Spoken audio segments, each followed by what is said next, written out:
Hello and welcome to another bite-sized episode of the Do The Work podcast. I know your time is precious, so we keep these short and sharp so you can get the information that you need and go away and implement it into your lifestyle with your health and fitness. Just before we get into the episode, all I would say is if you like this content, if you could please share it with a friend, like it and subscribe so that we can get our message out to change more people's lives. Enjoy the episode. Welcome to part 2 of my top 10 dieting tips for weight loss. Today we're going to be covering tips 6 to 10, and if you missed tips 1 to 5, just refer back to my previous episode and you'll find those in there. But we're going to dive straight into the next 5 tips now. So the first one being number 6, which is surf the urge. And what I'm referencing here is I'm talking about when you're having that craving, that feeling that you want maybe something sugary, something sweet, something savory. Often this can come after your evening meal, after your main meal, and you feel like you need to have something to satisfy that craving. Now, there's a lot of tips out there around this, but I find this is the best one. Other tips will include things like opting for something like fruit, and if you want to eat fruit, then you probably want to have a snack rather than opting for the chocolate or the crisps or whatever. However, surfing the urge simply means to just wait 10 minutes. So when you get that craving to have said snack, whether that be in between meals or the quite frequent time in the evening after your evening meal, as I say, instead of just going straight for it and raiding the snack cupboard, just literally set a timer, wait 10 minutes, and if at that point you still want that snack, maybe then go and have that snack. But if the craving has subsided a little bit, which likely it will have because these things are more habitual than what they are cravings as such in terms of actually needing the food, chances are that urge will have subsided a little bit and you will then have saved yourself however many calories it would have cost you for diving into that snacking cupboard. So tip number 6, surf the urge, wait 10 minutes and literally set a timer on your phone so that you have to reference back and acknowledge that 10 minutes has passed and then make another decision essentially around what you want to do with regards to having that snack or not. From there, we move into tip number 7. So tip number 7 is around choosing high volume, high fiber foods. Now, to understand this, let's talk about kind of what the opposite of that is, and it's what most people eat most of the time. So it's foods that are usually quite high in fat and quite high basically in calories for not a lot of food. Therefore, we don't feel very full. A great example of this is your typical McDonald's meal. You wolf it down and then you're still hungry afterwards, and it's just cost you like 1,500 or 2,000 calories, and you're not even close to being full because it's very fatty, so you don't get a lot of food for the amount of calories that you eat. Now, we want to opt for things that are the opposite of this, and things that are high in fiber typically help us with that. So again, going back to the recommendation of something like a fruit or a vegetable is obviously a great option. If we can fill our, if we're talking about our evening meal, if we can fill our plate with much more vegetables, and ideally vegetables that grow over ground rather than root veg, that's going to be a lot more filling, a lot more fibrous, and is going to leave less room for these higher, more hedonic foods that fill us essentially with calories. Another good option for this, which people don't realize actually as well, is potatoes. Obviously, they come in a lot of different varieties. We can cook them in a lot of different ways, have a lot of different, as I say, variations. But we actually get quite a lot of food for the amount of calories that they are. Boiled new potatoes are a pretty good option.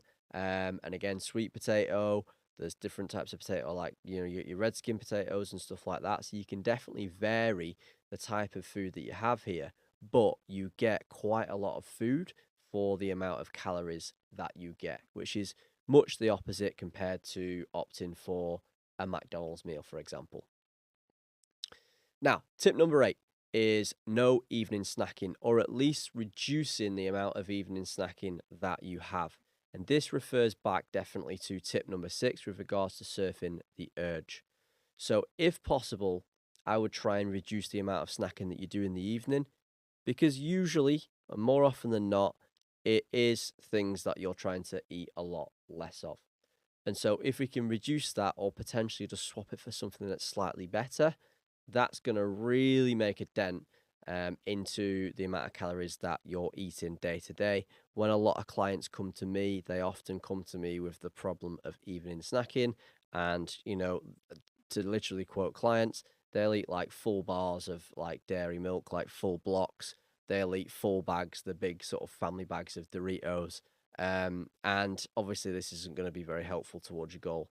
So if we can minimize and reduce that, there's little sub tips that come off that. So if you're someone who has quite a lot of time in the evening and boredom can obviously cause this kind of like craving to snack and stuff, we could simply just push back our evening meal a little bit later, which might then make us less likely to fill that now shorter window with more snacks.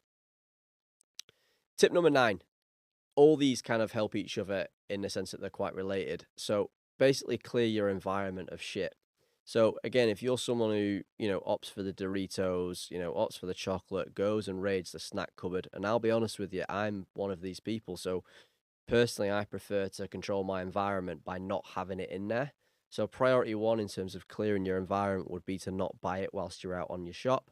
And if we reference back to one of the tips in the previous episode, around going to the supermarket and having a plan and trying to reduce the amount of essentially shit that you buy and put in your trolley, you're then much less likely to eat it, because is it likely that when you have a little craving after your evening meal, that you're going to go to the cupboard, realize there's nothing there, and then go to the shop and maybe interrupt Netflix or whatever?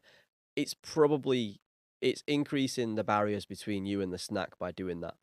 Now, there are some people that might be listening to this that would say, well, Dale, I can't do that because I've got kids, or there's other people in the house that want to have these things. So if that's the case, there's a few things we can do here. We can make the snacks harder to get to. So we can put them in a cupboard that's maybe further away. We could put a lock on them. We could put them in a cupboard that's higher up. We can make sure they're out of view and not left out on the side, so we're not getting our minds triggered by it when we actively see it. We can change the order of the cupboards so that they're no longer in the same cupboard anymore. So we can do things like this. And we can also, if we have to buy the snacks for the kids and whoever else it is in the house, we can simply choose smaller snacks. So we can basically choose like the snack size chocolate bars rather than a full block of a chocolate bar. We can choose individual bags of crisps in a multi-pack rather than the big family pack of Doritos. And that way we can limit ourselves to having just one thing that might still fall within our calories, because it's, 100, 200 calories rather than the whole bag. So again, controlling your environment, whether that be not having the things in there, which I prefer to do, which increases the barriers of then not going to the shop to get it essentially whilst you're more interested in sitting down and watching Netflix or what have you. Or choosing things that are maybe a little bit more portion controlled in that they're in smaller snack sizes. And then finally, tip number 10 of these 10 tips is being willing to say no to family, to loved ones, to friends when you're trying to work on your goals. Now, I could probably do a full episode talking about this and how it can come up and how it can affect you on your journey. But what you're going to find when you're trying to make progress towards your goals is that not everyone's going to be aligned with what you're trying to do.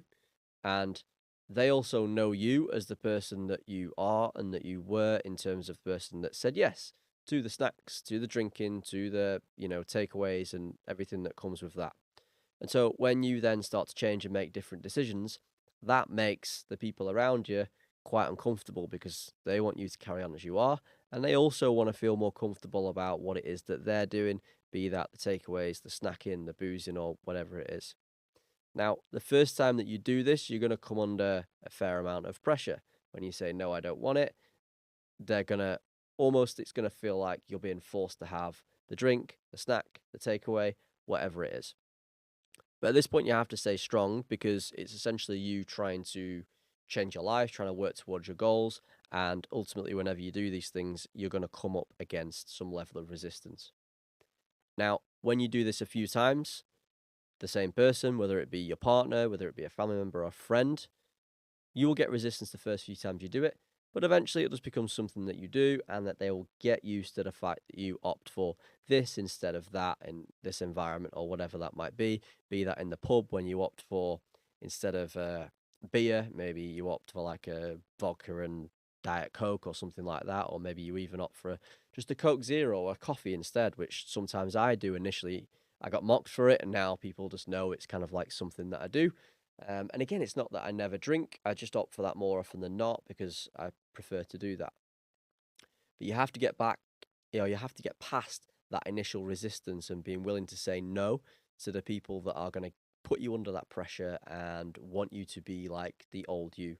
Because if you allow that to happen, you will stay like the old you. And the old you is exactly the reason why you probably listen to this podcast or watching it, and why you're essentially wanting to make them changes. So for me, although it's at number 10, this is one of the most important points to really nail down for you here, is being willing to say no to the people that try and sort of tempt you or tease you into essentially the life that you had before that you're trying to move away from. So quickly there, just to summarize the 5 points that we've covered today.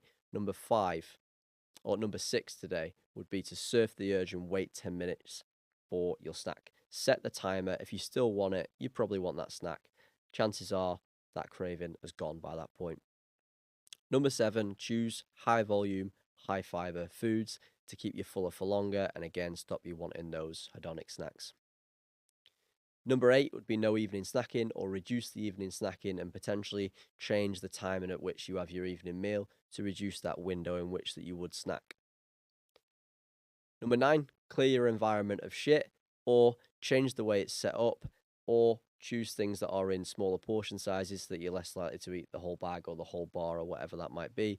And then just recently covered number 10, again, a really important one here, being willing to say no to friends and loved ones and family members because you are committed to making the changes that's going to essentially make you into a healthier and happier you, which ultimately those people that are putting you under that pressure will benefit from when, as I say, you're a healthier, happier, and more confident you.